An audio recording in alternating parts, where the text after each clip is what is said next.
kalibutan ang gugma ko kabalaanon. Bisan pa'w babagan imo santo ning balatian.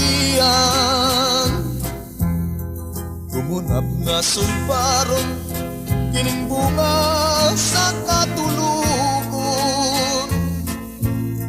Kung muabot ang kapuntagon, ang mga tanggo pag-asuyo.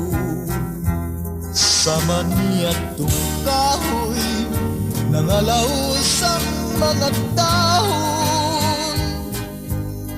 Apa nagapapiling gamot nga nanalingsi. Mausab ang tao niya ng gugma, huwag kamatayon. Bisan pagasakiton, mapailubon lamang in taon.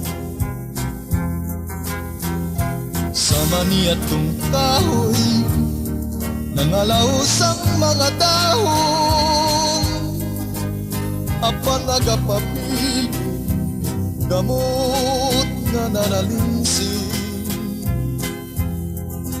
Mausap ang tao niya ng gugmaway kamatayon. Bisan pagasakiton, mapailubon lamang in taon. Bisan pagasakiton, mapailubon lamang in